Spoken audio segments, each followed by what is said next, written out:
Assalamualaikum warahmatullahi wabarakatuh. Bertemu kembali dalam pembelajaran IPA. Nah, untuk kesempatan hari ini, di video ini Ibu akan mempraktikkan bagaimana cara menguji larutan asam dan basa dengan menggunakan indikator alami. Indikator alaminya apa saja? Biasanya ini bisa yang ada di sekitar kita yang memiliki pigmen warna. Indikator alami asam basa merupakan bahan alam yang dapat berubah warnanya dalam larutan yang bersifat asam dan basa.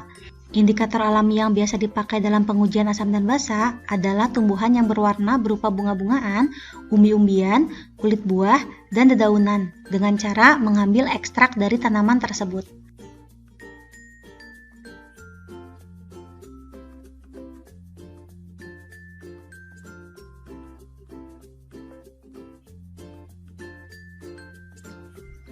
Langkah yang pertama, menyiapkan alat dan bahan.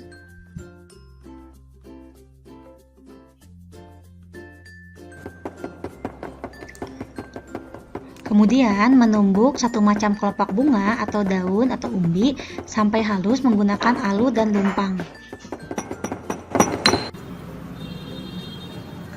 Campurkan ekstrak tanaman dengan alkohol 5 ml.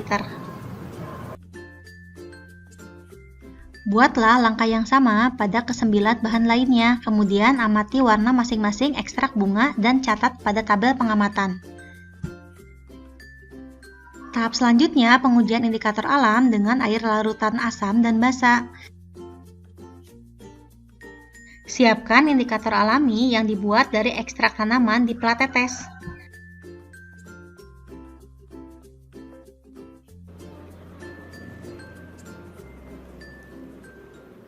Tambahkan masing-masing 2-5 tetes larutan asam, basa, dan garam, kemudian amati perubahan warna pada indikator tersebut.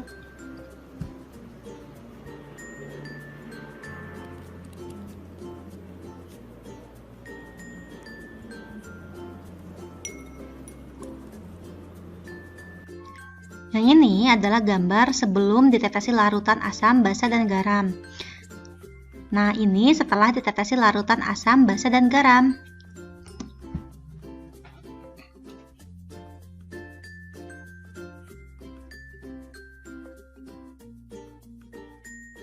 Ya, setelah kita tadi praktikum untuk mengamati perubahan warna pada larutan asam dan basa, ternyata dilihat di sini untuk indikator asam dan basa yang paling bagus itu ada 2 yang saya simpulkan. Yang pertama adalah kol ungu dan yang kedua itu adalah bunga kembang sepatu. Tahap selanjutnya adalah siapkan kertas saring, kemudian potong hingga berukuran persegi panjang. Tahapan kedua untuk membuat kertas lakmus, nah kita siapkan larutan yang tadi, yaitu ini bunga sepatu, kemudian kertas saringnya, dan kita celupkan ke dalam larutan tersebut. Tahapan ketiga, setelah kita tadi diamkan, maka setelah kita lihat di sini sudah ada terjadi perubahan warna ya. Warnanya sudah jauh lebih ungu kalau untuk di kol ungu, dan juga kalau untuk di kembang sepatu tidak terlalu terlihat sebetulnya, tapi kita akan lihat nantinya setelah kering apakah warnanya berubah atau tidak. Ini dikeluarkan bisa dengan batang pengaduk dibantu. Dikeluarkan seperti ini. Nah, kemudian boleh pakai penjepit tabung reaksi atau boleh pakai pinset atau pakai yang lainnya untuk membantu kita mengambil kertas saringnya.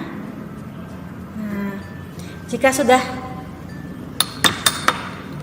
seperti ini, maka kita akan keringkan. Bagaimana cara mengeringkannya? Bisa diangin-anginkan, tapi memang agak lama. Bisa dikipasi, bisa juga dengan menggunakan hair dryer.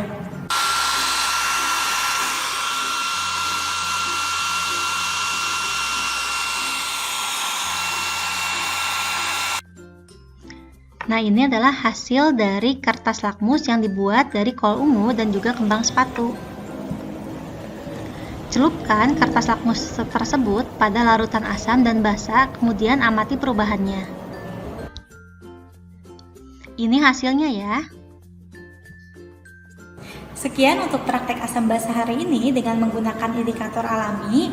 Nah, ternyata banyak sekali bahan-bahan di sekitar kita yang bisa dijadikan indikator untuk menjadi asam dan basa.